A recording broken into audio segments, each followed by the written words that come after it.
Chaque jour, un verset de la Bible, une pensée et une invitation. Plus de power avec Léo. Chaque être humain est à la recherche de quelque chose.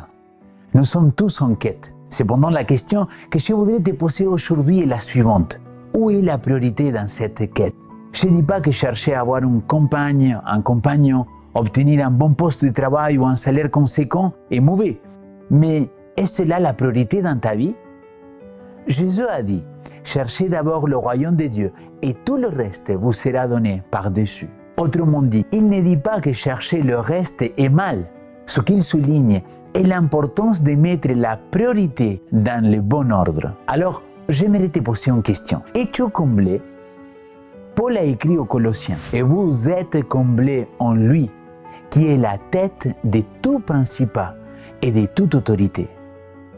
Dans d'autres traductions, la Nouvelle Français courant il dit « Et c'est par lui que vous avez tout reçu pleinement. Il est le chef de toute autorité et de tout pouvoir. » Ce passage nous rappelle que tout ce que nous avons, tout ce que nous sommes, vient de Christ. Il est le chef suprême, la source ultime de toute autorité et de tout pouvoir. Cette réalité a des implications profondes dans ta vie au quotidien, mon ami.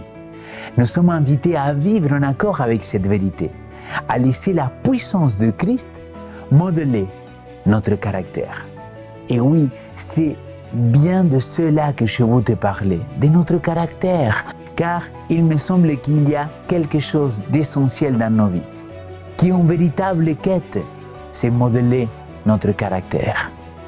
Je vais vous lire la citation du jour. J'ouvre les guillemets.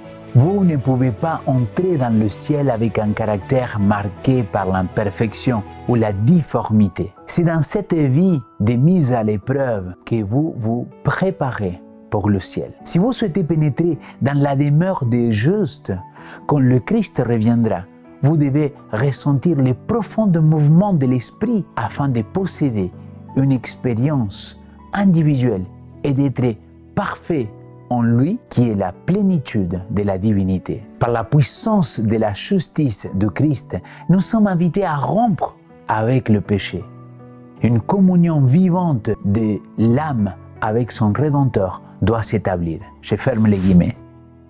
Mon ami, nous devons chercher le Saint-Esprit dans notre vie, dans nos prières, car c'est lui qui est capable de nous aider dans cette transformation de caractère. C'est lui le seul à pouvoir nous aider à nous sentir comblés grâce à un caractère métamorphosé par lui.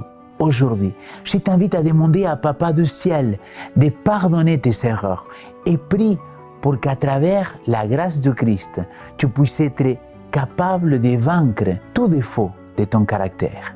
Ainsi, tu pourras te sentir pleinement comblé et rempli de power spirituelle.